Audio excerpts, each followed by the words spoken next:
Well, we're joined by Guardian's President of Baseball Operations, Chris Antonetti, on the night of the Akron RubberDucks annual Hot Stove. First of all, Chris, thanks so much for joining us here in Akron. Thank you, Marco. It's my pleasure to be here. Now, you're here in one of the minor league affiliate towns for the Guardians, and you yourself, though, grew up going to minor league baseball games. What are your memories of that as a kid? Yeah, they were actually in the old Eastern League at the time. I grew up in Southern Connecticut, so I was a Yankees fan, and went to the West Haven Yankees at the old Yale Stadium. That was about a half hour from my house, and had a lot of fond memories of waiting in line or trying to get that autograph from one of my favorite players or prospects at the time, and hoping that they would one day find their way to the major leagues. And I had so many great memories there and just around baseball in my family growing up that it's always been part of my life. And then when you got into your professional career, you started out in player development with the Montreal Expos, intern, and all of that. How did that shape or begin to shape your awareness of what player development meant for an organization? I was incredibly fortunate that I had an opportunity to work with so many great people with the then Expos at the time. And it was a really small operation in player development. It was out of West Palm Beach, Florida at the time, and now a close friend of mine and a longtime mentor and peer, Neil Huntington, was there as the assistant farm director, and I was an intern for Neil.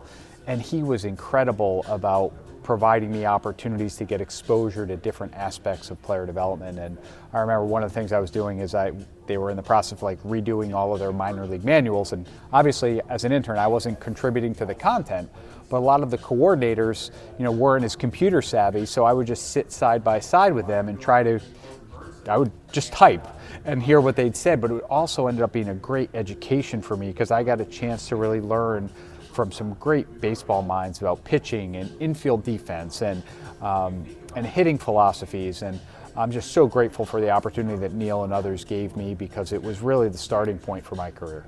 And part of what has defined your career has been the success of Cleveland when it comes to player development. To what do you attribute that success?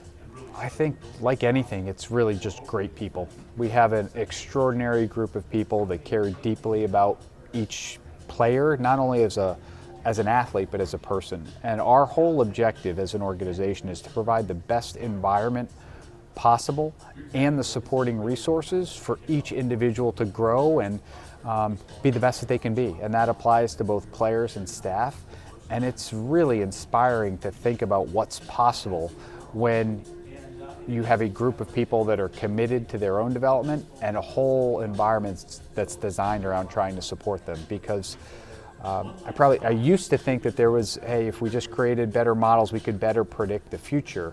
And I think we've shifted our mindset over time of, let's try to create the future. We never know who's going to be the next José Ramírez. It wasn't evident to everybody early on in José's career that he was going to go on a Hall of Fame path. So there are times when we have to make decisions and have to make judgments, but let's reserve that for a small minority at a time, and let's pour all of our resources into those tools and creating the right environment and support for everybody to grow and develop.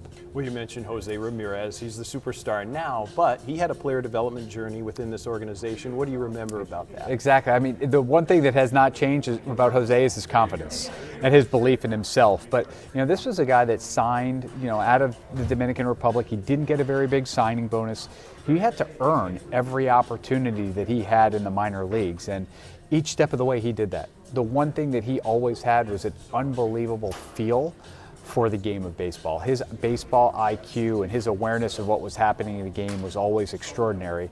And he had skills and ingredients, but you weren't quite sure exactly where those would lead. And I think we've now all got to see what's possible for someone with José's skills and experiences, because in my view, he's on the path to finding himself in Cooperstown one day.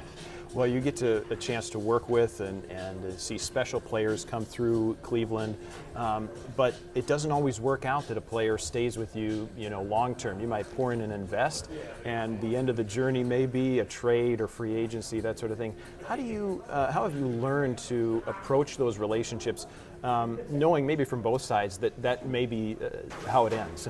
I think the way we've tried to do that is, think about it through the lens of each person is an individual and a human being, just like you and I are. And so thinking about it through the lens of what leads to people to have insecurities or questions or what's on their mind, and we try to anticipate those. So for better or worse, we try to be super honest and transparent. And if there is an uncomfortable thing to talk about it, we try to find ways to talk about it. And so whether that means we're approaching the trade deadline and I'm having conversations with players who might read their name on trade rumors and sharing with them, like, here's what's going on, and this is what I can tell you. I try to always look at it through that lens and think about these are people with lives and families and the same anxieties you and I would have if we didn't know what was going to happen in our future. Players have those same things. So my learning over time is the best thing we can do is try to talk through them even if it's uncomfortable. And for yourself, being in a leadership role, how did you shape your leadership style? How would you say that evolved? It continues to evolve over time. I think one of the things I continue to try to do is just always be learning and evolving and growing. And I've been incredibly fortunate to be around so many great leaders as people I work with every day, peers, and I was so fortunate to work alongside Mark Shapiro for a really long time. And Mark was an incredible mentor, friend, confidant for me, and someone that I learned a lot from. And so what I've tried to do is understand who I am as a person, and then think about what type of leader do I want to be that's authentic to me, and then learn from other people that I'm around to continue to complement and build on that. And Chris, you've met so many people in the game of baseball. You actually had some experience knowing one of the new owners of the RubberDucks, John Abamonte, part of Prospector Baseball Group now. Can you tell us about how you know John? Yeah, John and I have known each other for a long time. He has history in baseball that goes back to, he worked at the Major League Baseball, the commissioner's office for a while. He worked for the Cardinals. He's worked for other teams. So John and I, formed a friendship really early on and have kind of stayed in touch. He's done a lot of interesting things in his career since then, and then it was so awesome to see when he's now returning to the game in a little bit of a different role than it's been in the past. But we are elated to be partnering with with John and his group, because we think that they'll be not only great partners for us, but great for the city of Akron too. You mentioned Akron, which has been a Cleveland affiliate since this ballpark opened 97 as Canal Park, now 717 Credit Union Park. What has this affiliation meant for your organization? Akron has been an incredible partner for us. We could not have asked for a better relationship. We are so fortunate that it's been so well run. It's a great facility that they've continued to invest to stay current with the times. And then the leadership group, and with Ken Babby and his team, and Jim Fander, who's been here for a really long time. Jim and I have known each other for a while. He and his team do an extraordinary job of creating a great environment for the fans, but also for us in supporting our players and staff and creating a great environment for them. So we are so fortunate to continue to be partners with everyone here at the RubberDucks. And we are fortunate to be part of this organization that continually has a talented team coming on the field.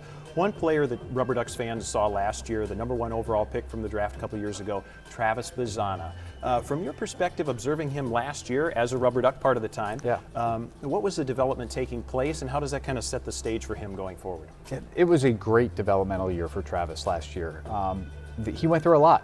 He had some on-field success, and he had faced some adversity, both with performance and some injuries. And the way we look at that is it's actually so helpful when players experience adversity in the minor leagues, because there's no player that goes through his entire career without experiencing adversity. And those that actually experience it in the minor leagues and then develop the skills to figure out, how do I navigate adversity? How do I make sure I come out the other side of this stronger and more equipped to succeed in the future?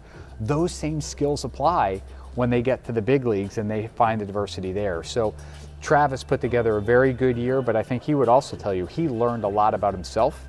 He learned about adversity and learned about some of the things he will do that will now help prepare him when he faces those same moments in the future. But he has a very bright future in front of him, and we are really excited that he's part of the organization.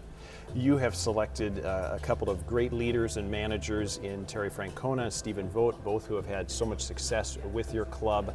What would you say is the commonality that there has been between them and how they've operated and led to the success? There's a lot of overlap. They're very different people, very different personalities, but if I were to identify one thing, they both genuinely care about each person in the environment. They care about the human being first, and the athlete or coach or whatever the person's role might be second. And they build really deep, strong bonds with people, and they help instill a belief in everyone, where when you have someone like Tito or a voter that is demonstrating that belief in you, it kind of rubs off and you start to believe in yourself maybe a little bit more. And I think the environment that they create within the clubhouse and with each individual is something that I think both of them do exceedingly well.